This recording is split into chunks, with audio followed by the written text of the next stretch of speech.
लोकसभा चुनाव का माहौल बन गया है। पहले फेज के चुनाव होने में गिनती के ही दिन रह गए हैं। अभी भी राजनीतिक दल सीटों पर उम्मीदवारों की घोषणा कर रहे हैं, तो वहीं नेताओं का एक से दूसरे दलों में आवाजाही भी जारी है।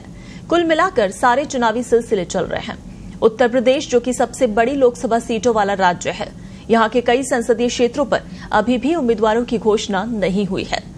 एक ठीक आंकड़ों पर अगर बात करें तो यूपी की 7 ऐसी सीटें हैं जिस पर बीजेपी और सपा कांग्रेस ने अभी प्रत्याशी नहीं उतारे हैं। इसमें अगर कांग्रेस की बात करें तो वो अपने गढ़ मानी जाने वाली सीटों को लेकर भी असमंजस में है, लेकिन सपा का असमंजस तो और भी बड़ा दिखाई दे रहा है। उत्तर प्रदेश में सपा और कांग्रेस का गठबंधन है। ऐसे में सीट शेयरिंग के फॉर्मूले के तहत समाजवादी पार्टी प्रदेश की 63 सीटों पर चुनाव लड़ रही है, लेकिन सपा इतनी उलझन और न जाने कैसी उधेड़बुन में दिख रही है कि अखिलेश यादव की पार्टी यूपी में चुनाव से ऐन पहले अब कुछ सीटों पर घंटों के भीतर कैंडिडेट का नाम बदल रही है। पार्टी 8 सीटों पर कई बार अपने उम्मीदवारों की ही अदला बदली में फंसी हुई है।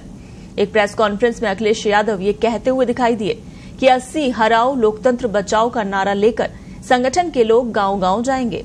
इसी बात पर आरएलडी नेता जयंत चौधरी ने गुरुवार को एक ट्वीट कर बिना नाम लिए ही सपा पर निशाना साधा। उन्होंने लिखा, विपक्ष में किस्मत वालों को ही कुछ घंटों के लिए लोकसभा प्रत्याशी का टिकट मिलता है और जिनका टिकट नहीं कटा उनका नसीब। जयंत चौधरी ने जो ये चुटकी ली, इससे बड़े मायने हैं।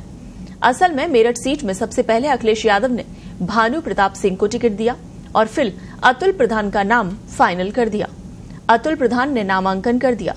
24 घंटे बाद फिर से टिकट बदलकर वहां सुनीता वर्मा को दे दिया। तो मेरठ में सपा का ये खेल चल ही रहा था कि यही अदला बदली का खेल बागपत में भी हुआ।